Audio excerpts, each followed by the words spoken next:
I want to thank our co-sponsors, the City of Binghamton, the Sierra Club, and Visions Federal Credit Union.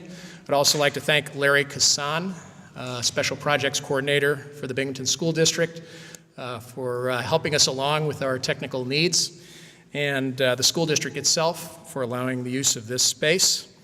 I'd also like to thank the BRISC, that's Binghamton Regional Sustainability Coalition Gas Production Task Force, co-chairs and members who've just done an awful lot of work to bring this to you. I want to single out one person, though. One of the co-chairs, Laura Seltz. In many volunteer organizations, there's that one person who decides they're going to take on a lot of the open-ended work without which nothing else is going to happen. And Laura is that person. And if you are somewhere, Laura, could you please stand up? Because I really think you deserve a round of applause. I'd also like to thank Scott Laufer, our co-chair, who's worked tirelessly as well.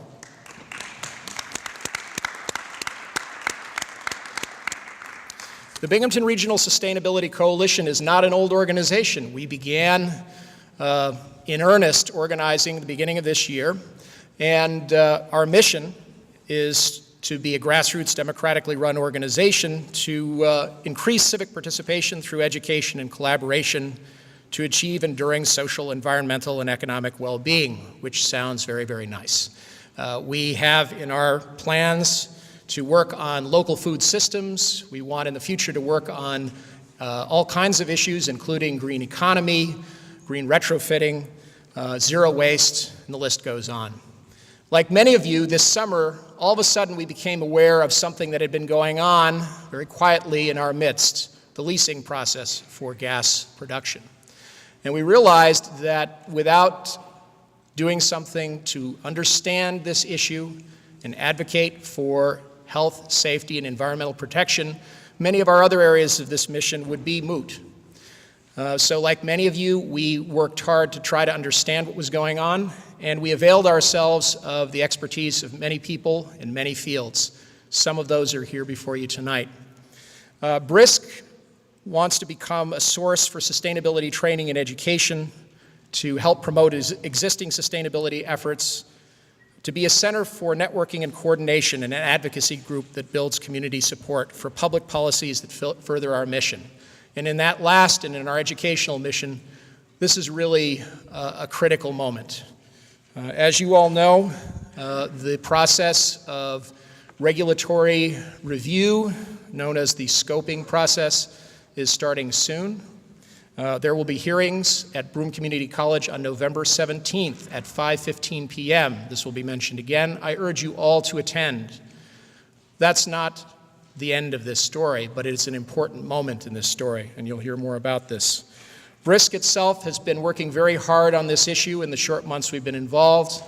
Our chair testified as the only grassroots organization invited to give oral testimony before the assembly hearings on the environment on gas drilling that occurred on the 15th of last month.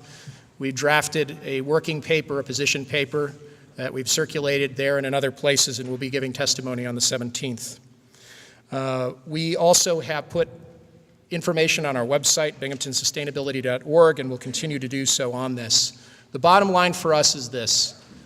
This process has to be one that is safe for ourselves, our environment, and our children. We are advocating a statewide moratorium until we learn what we need to learn and change what we need to change, if that is to be that way, if that is to be safe. This is only going to happen with direct citizen engagement and community empowerment. So whatever happens tonight is just a point in the process.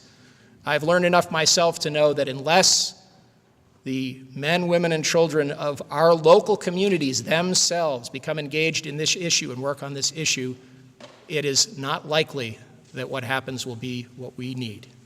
Our land and our air and our water sustain life. We are responsible for its stewardship. It's a sacred trust for our children and for other living things. I'm here both as a representative of Mayor Ryan's office as well as an active member in BRISC. So anything I say over the next couple minutes that could get me in trouble, I'm saying as a BRISC member. But on behalf of Mayor Ryan, I would like to welcome those in attendance this evening. It's exciting to serve as a co-moderator on such a distinguished expert panel, and I want to echo Adam's sentiments in thanking our speakers for making time to share with us their unique perspectives on natural gas production. The Mayor's office was happy to co-sponsor this forum tonight as it advances one of the most important goals of public service. That's engaging community members in discussion around the safety and health of our constituents and our land base. And of course, this discussion, insofar as it relates directly to natural gas production, is only in its infancy.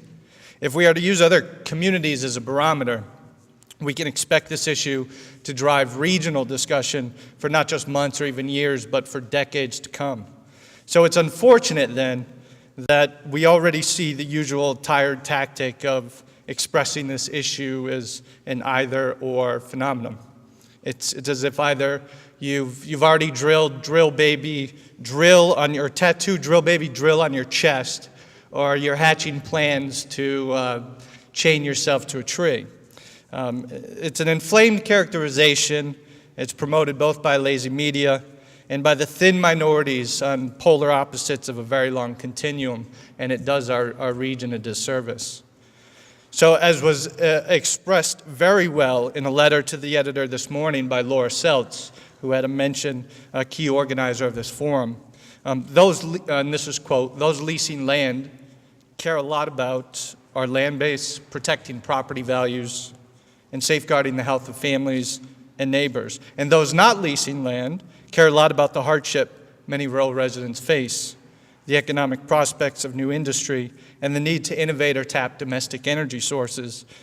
So as Laura points out, we really aren't so divided.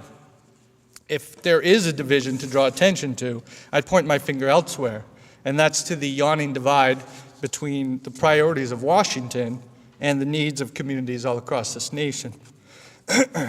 Though I usually prefer the more cordial air of diplomacy, I think it's important to state unequivocally that our supposed leaders in Washington have completely failed the American public. And I'm not taking a cheap stab at the current administration. This colossal failure in public service dates back almost 30 years and has involved both Democrats and Republicans alike. The sad truth is that we as citizens just don't matter that much in Washington. The same can be said to a lesser degree of our popularity in Albany. The American citizens are merely afterthoughts to the majority of politicians whose understanding of service is to coddle and respond to the more influential corporate constituency, such as Wells Fargo, ExxonMobil, Monsanto, GE, Halliburton, Ford, Pfizer, and Lockheed Martin. We send our tax dollars to Washington, as we should, a nation bound by common dreams, expecting investments in our youth, our infrastructure, our innovation, our neighborhoods, our national treasures, our wellness and security, but instead Washington diverts our hard-earned riches to the already super rich, individuals and corporations alike. So take nearly every issue, and you see the same thing, Washington throwing crumbs back to our communities, while at the back door at the Capitol building, lobbyists and the super rich are lined up for lavish giveaways. It is a perverse distribution of our commonwealth that stars our communities from critically needed investments. So our local discussion here tonight is actually predated by decades of failed national agricultural policy that has dismantled our regional food systems and impoverished our rural families.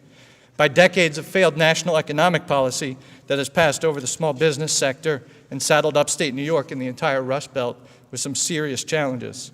By decades of failed national energy policy that threatens the security of all Americans, from skyrocketing fuel costs that threaten the economic security of working families to reckless resource wars that threaten our national and global security. And you thought this was just an isolated local discussion about natural gas production. So let me just close so we can proceed to our experts. Like the overwhelming majority of us, I recognize that the Marcellus Shale will be tapped. And this raises some serious concerns over the health and safety of our constituents and land base, which our experts will discuss tonight. But this resource extraction also promises economic benefits for many landowners in our region. The key is this. If this extraction happens alongside many more years of the dizzying level of incompetence from Washington and Albany, then it will be all for naught. Natural gas extraction must be just one small facet of a comprehensive and radical strategy to wholly remake our national energy system. Similarly, as we debate at the local and state level how best to proceed with natural gas production to ensure our region's long-term economic, social, and environmental health, we must also contribute to the national discussion that honestly acknowledges the paradox of an economic system that promises forever growth in a limited world of finite resources. This will not be accomplished, this change will not be accomplished by petition campaigns or long-winded homilies of hope. It will only be accomplished by a renewed sense of civic action and responsibility, by sustained engagement in organizing, by responsive elected officials, and by demanding from them that, damn it, we matter. So let's move on to our first panelist.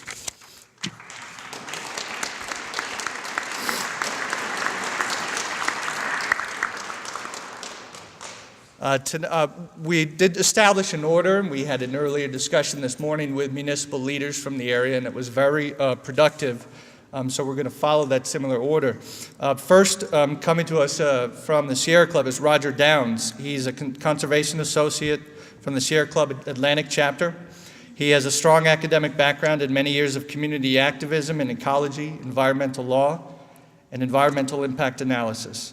Downs has organized successful grassroots conservation efforts, including working with Article 78 lawsuits, the SEQRA process, protection of wetlands, and combating sprawl, and he has been very engaged in this process up in Albany on behalf of New Yorkers all across the state. I want to talk to you today about, tonight about the scoping process to the supplemental generic environmental impact statement for this new Marcellus shale development. It's a rare opportunity to revisit some of the regulations and the way we look at oil and gas in the state, and it's instrumental that you all get involved. I wanted to give you a little background. How did we get here? How did we get to this scoping process? This past legislative session, the Department of Environmental Conservation offered a program bill just to clarify some discrepancies, some oversights to the amendments made in 2005. And essentially they needed to make three changes. One, they needed to create spacing requirements for oil wells. And they had not conceived in 2005 that Marcellus shale development was going to happen in the way that it's fervently being pursued today. And so they had not accounted for the spacing requirements for hydraulic horizontal fracturing, and that they realized that the industry is going to have a need for having multiple wells on well pads, so they put in that spacing requirement. This was something that was put together by the DEC and the industry, and I think on its face it seemed to make sense. It didn't seem very controversial. And it was passed to legislators as a very benign and ministerial piece of legislation. What was going on at the same time was that there was a gold rush mentality going on in the southern tier, in the southern Catskills, and citizen activists, municipal leaders were seeing tens of thousands of acres being bought up by landsmen, by development companies. And when they started to look at the kind of gas development that was happening with the incredible water withdrawals, people became quite concerned. And the governor began to receive calls by the hundreds. And while this did pass the legislature with little debate, it became very difficult for Governor David Patterson to look at this and wonder what kind of legacy he was going to be leaving by signing this. It probably would have done very little if he signed it or not, these sorts of things. It eased the burden, the regulatory burden. This kind of thing could still happen. But I think David Patterson realized that what really should happen is we should do a separate supplemental environmental impact statement to the guidance document that was governing all oil and gas. This is the document right here. This was finalized in 1992, and essentially this is what oversees all oil and gas development in the state. And I think this caught the industry by surprise, and I think probably the communities have noticed that the leasing has come to a screeching halt, or at least has died off in areas, and that in a sense, basically the ruling is that until this supplemental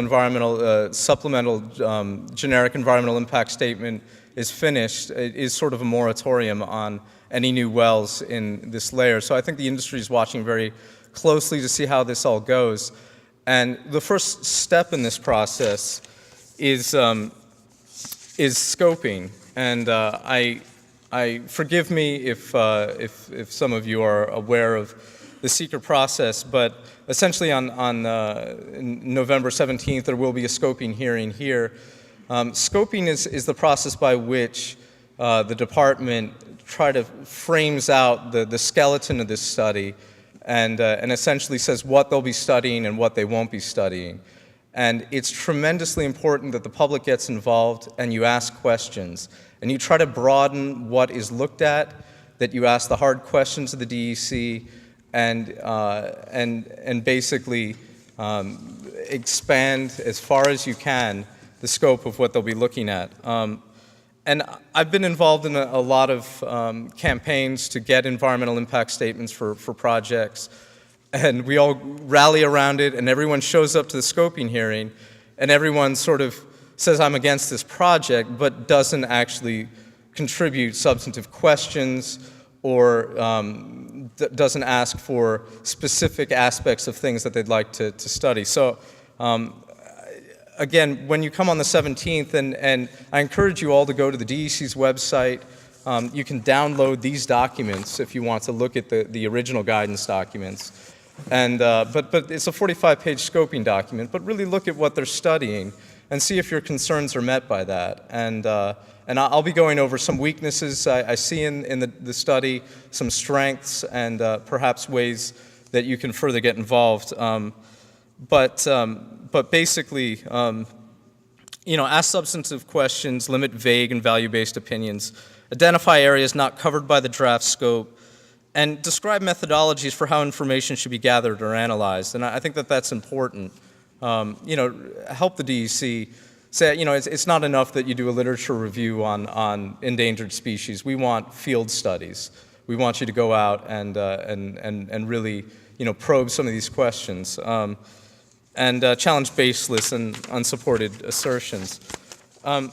Basically, I think the DEC was taken back by David Patterson's order. I think that they're very proud of the original 1992 document, and they don't necessarily feel that it's deficient. But they could see that there are definite differences in Marcellus shale development that wasn't covered in the final generic environmental impact statement in 1992. And these two things they identify are significantly larger water volumes required for horizontal hydraulic fracturing in Marcellus shale. Basically, the kinds of wells that they have been standardly permitting require 20 to 80,000 gallons of water. Seems like a lot, but according to the Susquehanna River Basin Commission, they'll be looking at 3 to 9 million gallons of water per well, which is, close to 100-fold an increase. And that was something that they hadn't considered. So they'll be looking at all the impacts associated with taking, 100 times more water for this process. And secondly, the shift of the leases, the shift of activity has been going towards areas that have not received this sort of development, which has been primarily aside from the southern tier, which I believe you do have an oil and gas legacy, but the New York City watershed, the Catskill Park, and the upper Delaware scenic and recreational rivers.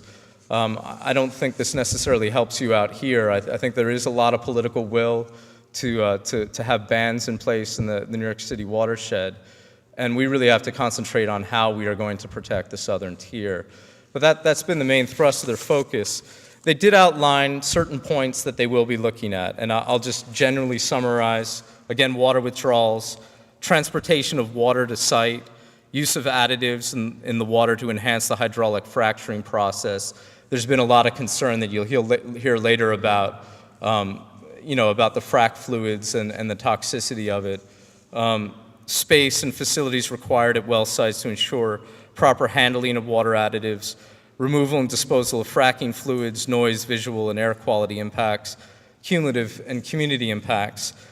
I will note that I think for most of these things that they list that they will study, there is, I think, there's a tone to the scoping document that I've read that suggests that they believe for the most part the original document covers it, so they're not really going to study beyond what is here. And I'll sort of go over some of the weaknesses that I've seen in the document. I think the true strengths, and I believe the DEC will do a decent job at looking at water withdrawals, and I think that they've been basing a lot of this on the work that the Susquehanna River Basin Commission has been doing. But basically the weaknesses I see is that they don't have a commitment to reopening the clear deficiencies in the 1992 GEIS, this document here. I think it was very comprehensive when it was written, but it did not account for many things. It did not do a very good job with cumulative analysis. It did not account for global warming. And it did not cover community impacts. And I think that, or community impacts in a way that really matters to everyone here. And I think that we should be looking to have that changed in this new supplemental. That the scoping document has vague or absent descriptions of methodologies of how studies and analysis will be conducted, and I suspect that will be tightened up in the final document, but many environmental groups are going to be working on how they're going to come about doing, how they're going to proceed with this study. One of the troubling things I find about the scoping is they refuse to assess the impacts of associated pipelines, transmission lines, compressor stations, accidental spills, or emissions, because these impacts are not within the division's jurisdiction. And I think when we're looking at cumulative impact analysis, when we're looking at the true landscape impacts across the southern tier, pipelines and transmission lines are going to be integral to it. Compressor stations are also part of that, and certainly if we're not going to assess the environmental impacts of those, and they claim it's because it's under the authority of the Public Service Commission, well, we can't segment that away from this environmental study, and we should be demanding that they look at this. And there are some other areas, cumulative impacts, risk assessment, air quality, staffing issues, significant habitats, community impacts, best industry practices, and public participation, I all find deficient. I clearly don't have enough time to go through all this in detail, but I wanted to talk about cumulative impacts because it seems to sort of bring a lot of this together. In 1992, and I think in violation of the State Environmental Quality Review Act, the DEC concluded that it would, and I think the quote's up there, that a cumulative review would be impractical. And I feel that that's a cop-out. They didn't want to study, and a cumulative review essentially means that perhaps you wouldn't see an impact in one well, but you may see it in 5 or 10 or 500 or 5,000, that it is the collective impact of many things that wouldn't be realized in an individual well permit. And we perceive this as, and the right way to do this is to do a full build-out analysis. And the DEC so far has rejected that notion. I mean, what they have suggested is that they will, and I'll read that they will examine the potential rate of development of the Marcellus Shale with consideration given to potential constraints in availability and capacity for both water withdrawal and flowback disposal. And I think that that's an important step. I think that they'll probably be looking at the most likely places for initial development, which will be along the Millennium Pipeline. But what we want to see is the maximum capacity. What will full build-out look like? Not that we anticipate it, but by doing this sort of modeling, you can create thresholds of activity that can help the DEC establish limits for resource depletion. Essentially, we'd like to see a model of temporary roadways, pipelines, compressor stations, that kind of infrastructure mixed with, overlays of all the natural resources, things like aquifers and critical habitats, community infrastructure, wastewater infrastructure, and then analyze the potential conflicts. And I think through that, we can create thresholds that, these many wells are too much, or the air impacts will be too much. Or perhaps we can cluster them in this area for development for this decade and move and allow certain areas to recover. I think that this kind of, using this high-tech computerized geographical information system will be a great tool for the DEC and could provide an ongoing interactive tool for the department to manage changes in landscape and fine-tune unanticipated problems. But ultimately, I think that it really comes down also to community impacts. And the DEC has suggested that they'll look at some aspects of this, but I hope all of you realize that when a drilling company applies for a well permit, they don't have to do an environmental impact statement because most of the impacts were presupposed and studied in this document. And so they fill out an environmental assessment form, and if the well conforms with this document, there's no public notice, there's no public hearing, and in very few cases is the municipality notified. Some energy companies are doing the right thing. They're reaching out to communities before they start to drill and work out roadway impacts and other things. And the DEC says in the scoping document that they'll explore ways of notifying the community or reaching out to the community. And I think you all should say that's not enough. We should have control over how our land is used. And we will have commenters, other panelists, talking about the home rule issue.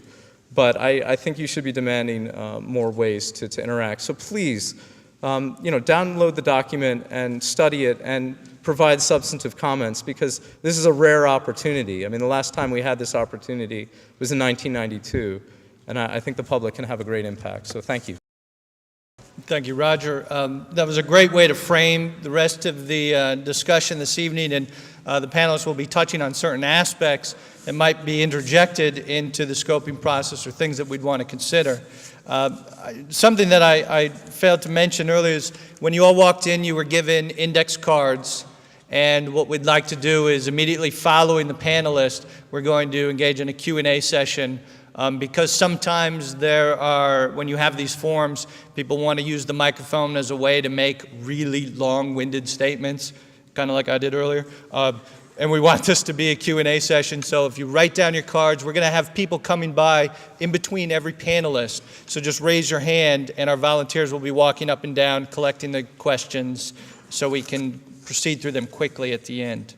Our second panelist comes to us from Hammondsport, Pennsylvania.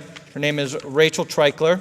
She is an attorney that specializes in freedom of information, election and campaign law, renewable energy, wind, oil and gas, mineral rights, groundwater, water and riparian rights matters.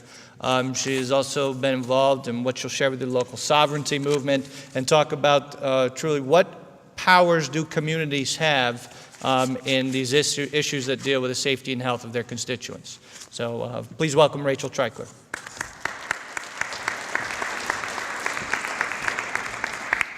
Thank you for that introduction, Tarek. Only one point is I live in Hammondsport, New York.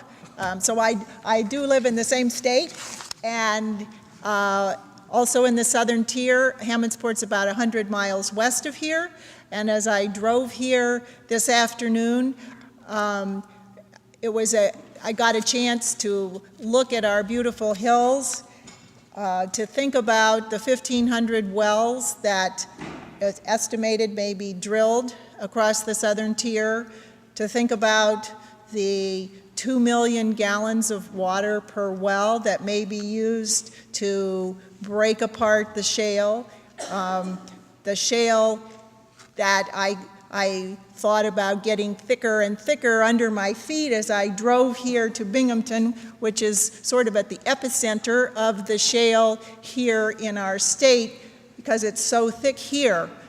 Though actually, as it thins out to the west in Steuben County, there is more organic matter, and as I understand, it's the organic matter in the shale that is contributing the radioactivity to the shale. So we actually have a little more radioactivity.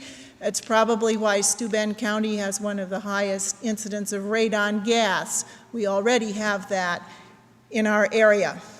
And I thought about who is it that is going to be making the decisions about where, are we going to have drilling? Are we going to allow hydraulic fracturing? Are we going to allow putting these chemicals, the 283 chemicals, I think is what Theo Colburn has said, that they use in the fracking fluid? Is that going to be allowed? I think Roger has given us an excellent overview here of the DEC scoping process. But it's a process that concerns me because it's not a process that most of us have any voice in. We can present data, but we don't get to make the decision that the DEC, an unelected regulatory body, is going to be the body that's making this decision with the scoping process. But we need to look in our communities at what we can do, what our local governments can do to make decisions for us. And that's what Roger was urging us to do at the end. And I thank you for that, Roger. And he mentioned home rule. We are very lucky in New York that we have a strong home rule provision. There are about 37 states in the United States that have home rule. The different laws vary from state to state. In New York, we have quite a strong home rule provision. Our Constitution, Article 9 of the Constitution, provides for home rule for local governments. It actually is called a Bill of Rights for local governments to indicate how the sort of powers that are being given to local governments. I'm just curious how many of you have read Article 9, have looked at the provisions that our local governments have in New York. Has anybody read Article 9? I see a hand, a couple hands. Read it.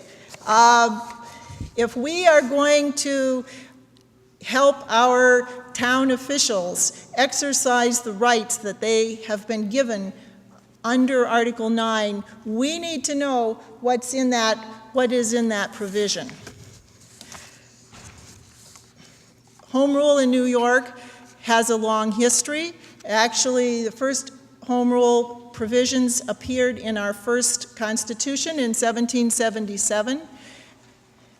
At that time, when the power was being transferred from the English crown to the independent American colonies, New Yorkers put into their Constitution the right of local towns to elect their own officials and to make local laws. They kept the local powers that towns had previously had. They made sure that those powers continued through in the new government structure. And in the various constitutional conventions that have been held in our state in 1849, 1894, 1938, each time the home rule powers of the local governments in our state were expanded and strengthened. So local government powers have been increasingly strengthened over time. Most recently, in 1964, there was not a constitutional convention, but people voted on an amendment. Actually, it was 1963, and that is when the provision that we have today was enacted, and this was an even further broadening from what had been in place before. One of the reasons that we've seen this continuing broadening of the home rule powers in the Constitution as partly to counteract what has been happening with court decisions. There's an excellent law review article by a Buffalo University professor going over the history of home rule, and he shows that that with sort of each new provision in the Constitution trying to broaden the powers of home rule, that over time those provisions were construed by the courts to actually limit home rule powers. And then there'd be another effort to broaden home rule, and then that would be interpreted to limit it. So we have a very strong home rule powers in our Constitution, and those have been also reflected in the laws that have been adopted under the Constitution. But a similar process has gone on since 1963 in that court decisions have cut back on what these powers mean. There are many interests that probably want to restrict home rule powers and keep these decisions from local governmental bodies. And the citizens need to work to support their local governments to see that these powers are maintained. I think that Dr. Palmer is going to talk further about how we can do that. I wanted to talk a little bit about the limitations on local laws relating to gas drilling. You know that the Environmental Conservation Law does provide that local laws and ordinances are superseded by the provisions of the state oil and gas drilling law, and this law gives most of the powers to regulate these activities to the DEC. It's interesting to look at when this restriction was added to the state law, and it was added in 1981, immediately following a decision in Erie County, actually the appellate division court there, which held that the town of Westfield in Erie County had the power to adopt a local law to enforce its zoning restrictions on oil and gas drilling and to require that drilling companies post a bond. And within a few months after that decision was issued, there was a push in the legislature, and the decision was issued in July of 1981, and the provision superseding local laws was enacted on August 26, 1981. A subsequent case, 6 months after that, the trial court in Erie County found that another local law in the town of Quinton was no longer valid, and that was because it conflicted with the state law. And one thing that the court stated in that case after holding that the law could not be enforced, it said the court in no way intends to belittle the town's concerns in passing their bond requirement. In fact, the recent ECL amendment accommodates these concerns by permitting municipalities to request compensation for damages to property caused by oil and gas operations, by granting the DEC authority to impose financial security requirements, and by requiring new well permit holders to notify both local governments and the affected landowners of their intention to drill before beginning such drilling. So what the court is saying there is, the law does not permit you to stop the drilling, but the law only allows you to get damages for what might happen as a result of the drilling.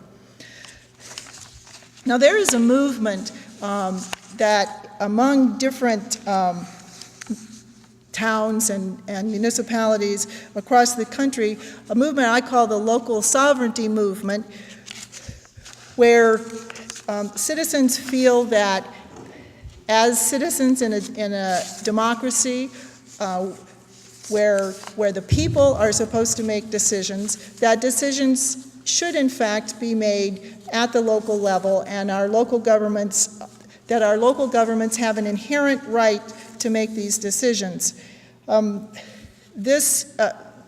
Some of these theories grew out of the populist movement and the progressive era. An excellent book describing these theories was written in 1907 by J. Allen Smith, The Spirit of American Law, and he says in that book, any liberal interpretation of the theory of democracy must make municipal self-government a fundamental right which the central authority of the state can neither abridge nor destroy, and cannot even withhold, since it is a right having its source not in a legislative grant, but in the underlying principles of popular government. And a group of towns sort of acting on this principle have enacted their own laws. Over 100 communities, many of them in Pennsylvania, have enacted laws prohibiting various sorts of hazardous activities in their towns. This effort has been led by a group called the Community Environmental Legal Defense Fund. I don't know if any of you have heard of that organization. They are known for their weekend democracy schools, where they give some of the history and the principles supporting this movement. And their website is celdf.org, celdf.org, if you're interested in some more information. I wanted to read the preamble of an ordinance that was adopted in Barnstead, New Hampshire 2 years ago. They were concerned in Barnstead about large water withdrawals by water bottling companies that were going to take millions of gallons of water from the town. And this is what they said in their ordinance as the preamble. We, the people of the town of Barnstead, declare that water is essential for life, liberty, and the pursuit of happiness, both for people and for the ecological systems which give life to all species. We, the people of the town of Barnstead, declare that we have the duty to safeguard the water both on and beneath the earth's surface, and in the process to safeguard the rights of people within the community of Barnstead and the rights of the ecosystems of which Barnstead is a part. We, the people of Barnstead, declare that all of our water is held in a public trust as a common resource to be used for the benefit of Barnstead residents and of the natural ecosystems of which they are a part. We believe that the corporatization of water supplies in this community, placing the control of water in the hands of a corporate few rather than the community, would constitute tyranny and usurpation, and that we are duty-bound under the New Hampshire Constitution to oppose such tyranny and usurpation. The same duty requires us to recognize that 2 centuries' worth of governmental conferral of constitutional powers upon corporations has deprived people of the authority to govern their own communities, and requires us to take affirmative steps to remedy that usurpation of governing power. So that's an inspiring statement, and a number of communities have done this. Most recently, CELDEF has worked with the government of Ecuador, and in August of this year, the citizens of Ecuador voted overwhelmingly to add a rights of nature provision into their national constitution. So, thank you. Our next speaker, I had the privilege to hear him speak back in June when Adam and I actually went up to Liberty, New York for what seemed to be one of the first big public forums on that was dealing with a lot of the environmental and health issues. And I was like, wow, this guy gets it. He's good. It's Dr. Bill Palmer. He's a commissioner in a neighboring county, in Sullivan County, the Division of Planning and Environmental Management. Dr. Palmer has expertise in economic development, comprehensive planning, program evaluation, organization development methodologies, and community capacity building. As commissioner, he has been very active in the gas production issue, strongly advocating for laws that improve a municipality's ability to control and mitigate the negative impacts of gas production. And I know that there's been even some discussions between our county leaders who have been taking an active role in this and Dr. Pammer. So I'm glad that he was able to join us tonight. Just a little bit about my county. Some of you are probably familiar with our county. We're south of you. We're about 1,000 square miles. We're largely a rural county. We are experiencing in the western part of our county the completion of the Millennium Pipeline, which is a major transportation corridor for natural gas, which will be transporting natural gas from Canada and western part of New York to Con Edison and New York City. As a result of the construction of that pipeline, coupled with the price of gas about 3.5, 4 months ago, there was very much of a heated interest in companies in gas leasing in our county. As a result of that, there was a concern about how educated were property owners with gas leasing, because that's a very complicated business transaction, and also what impacts would it have on our localities. Not only county infrastructure, but town infrastructure as well. And just so that you understand the environment that I'm in, the environment I'm in is largely a rural county, so we don't have any large cities as you do here in Broome County. So when I refer to towns, I'm referring mostly to rural towns, but I also mean cities too, in a sense that when you're talking about home rule and issues of home rule, you're not only talking about towns, but cities as well.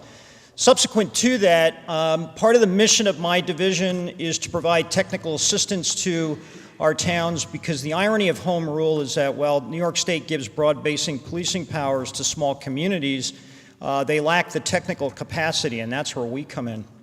And so we've been working with many of our towns, particularly our river towns that border the Delaware River, which is where a lot of the activity is taking place. So what I want to talk tonight are some of the practical issues that Roger and many of our panelists are talking about tonight, to give you a flavor as to where we're at this point and where do we need to go in terms of local issues, because this starts at the local level, and where the impacts are going to happen are in our communities. So if we just go to the next slide. Just to review with you, natural gas development requires municipal preparedness to protect road infrastructure and essentially to protect infrastructure in general. When we go out and work with communities, we review the environmental conservation law with them, and they're very surprised to see how much Article 23 of the environmental conservation law restricts home rule. Briefly, let me just pick up on a couple of things what Rachel's talking about, because I really appreciate this concept of us discussing this publicly, because the concept behind home rule was that states couldn't do everything, so they just essentially delegated certain policing powers to localities to protect life, liberty, and the pursuit of happiness, and also to protect the health and welfare of citizens. And if you do review the language that Rachel's talking about, you'll see it in there. And this became a common debate over the past 6 months in my county as to what those issues really meant and how relevant they were to issues of quality of life. But fundamentally, New York does extend broad-ranging policing powers to municipalities for planning and zoning. Article 23 of the Environmental Conservation Law basically takes that away from municipalities. So there is no local site plan review of a proposed drill site.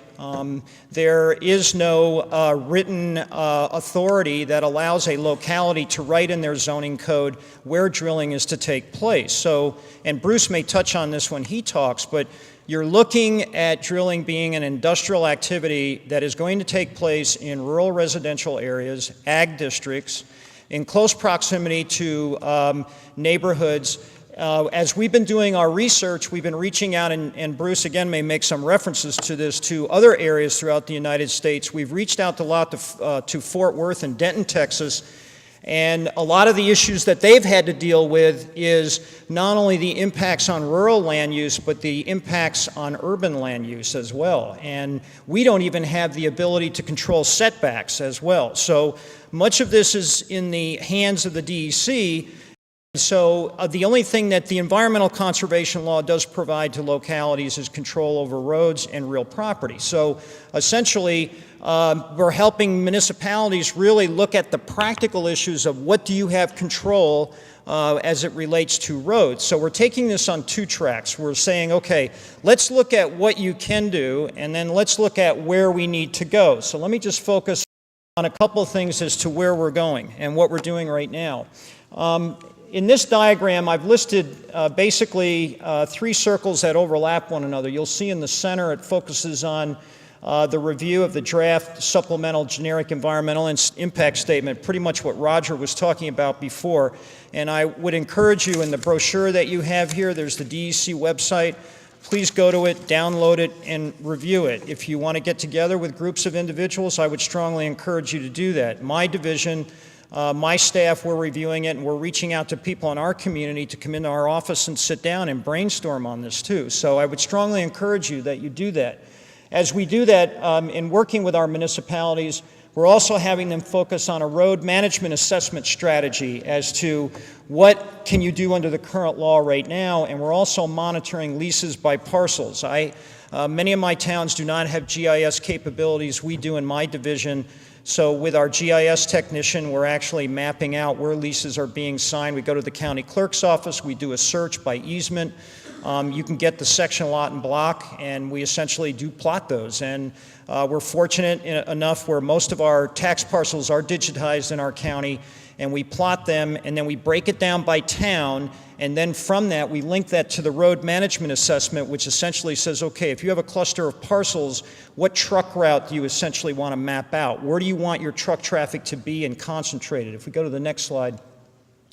A couple other practical issues that we're covering under road management is reviewing of driveway permits and reclassification and modification of a fee structure.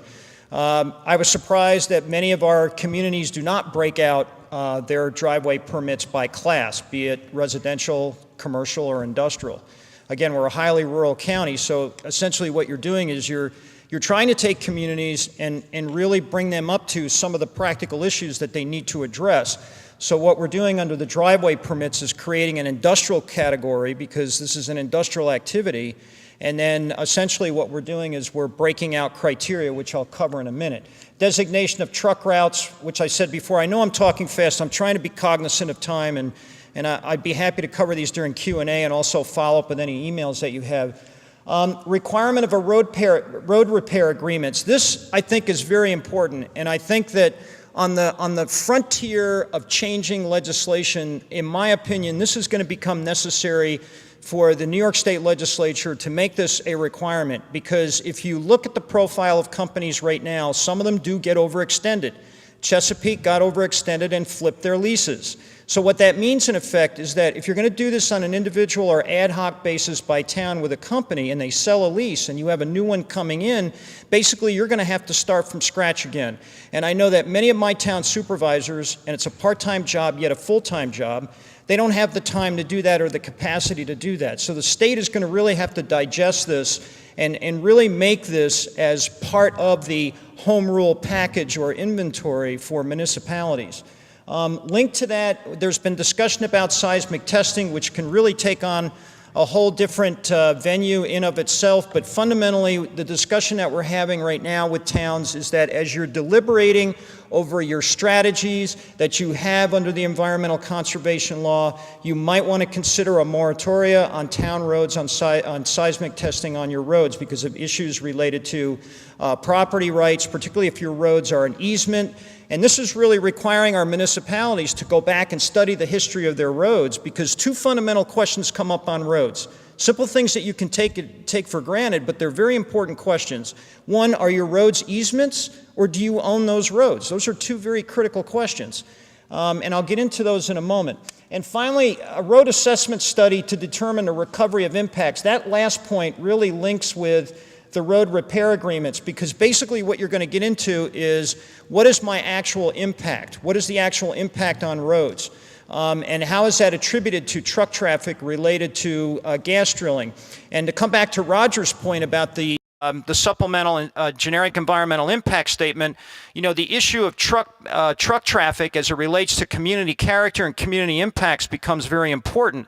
So the whole issue is, can that be quantified? Can that be broken down to come up with a cost per lane per mile? That could be translated into a road agreement.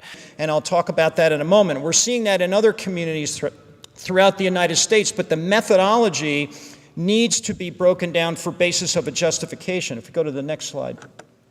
Just looking at permitting as it relates to driveway permits. Re-examine your criteria in issuing a driveway and a road permit. What might your new driveway permit application include? A site plan.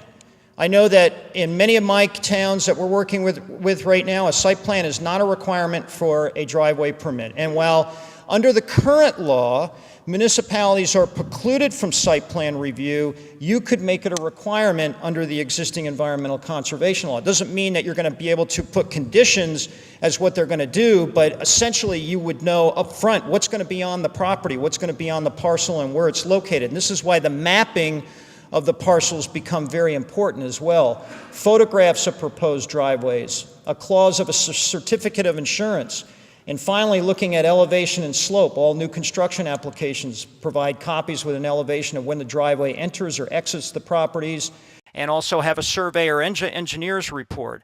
Now, some areas may be a little bit more sophisticated and have this, but I'm talking about rural communities that many of these don't have these aspects in it right now. And just as an aside, in the technical assistance work that we're doing with our communities right now, we're basically taking their applications and looking at them, and we're going to propose a standard format that's going to include these components as we move forward with this. Okay, next slide.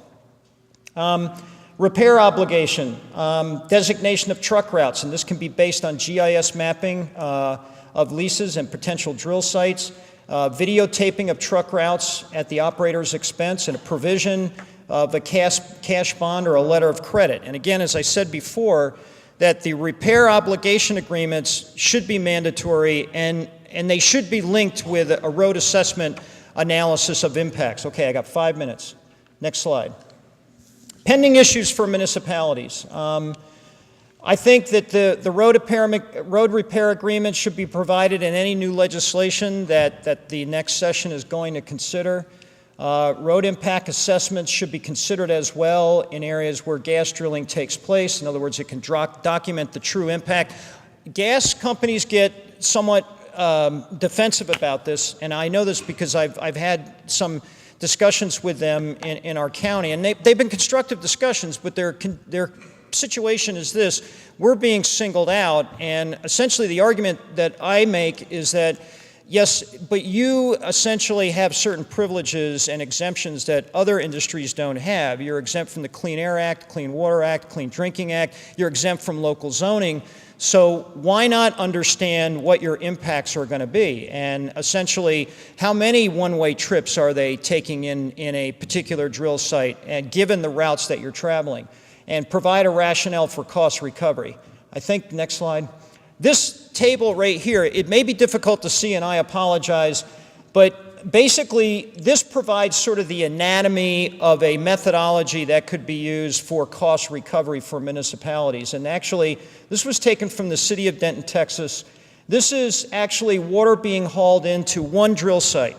And essentially it's broken down by the drilling activity, the fracking activity, and the operation. Once the well is capped, they're going to have a truck come in because they have to dehydrate the site.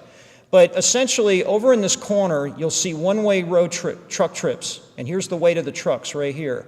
And if you do the math, if you add all this up, you're looking at in excess of 450, 500 one-way trips for one drill site. Now, if you take it and multiply it by 2, possibly 3, depending upon the activity, you can see what's taking place here. The next slide essentially takes that data and information and basically breaks it down into equivalent single axle loads. So many of our towns, some might not even be a type 1 in my county, but essentially if you're looking at hauling in water, it's basically going to create almost 83% damage to the road surface and of the life of that road in terms of equivalent single axle loads. So I think the last slide just has a cost interpretation. And essentially with that methodology, it can be broken down by a cost per lane per mile. So my point is that methodologies exist out there, And I think that there needs to be a little bit more time and attention at the state level to look at issues related to traffic and impact, that they could extend a little bit more authority to localities in securing some cost recovery, because while the argument will be made that we will be earning tax revenues from this, I understand that, but if you look at any type of development, you also look at responsible development as it looks at terms of cost recovery of impacts of that development. And that's what we really need to look at as we move forward with this. So I'll stop right there, and thank you very much for your time.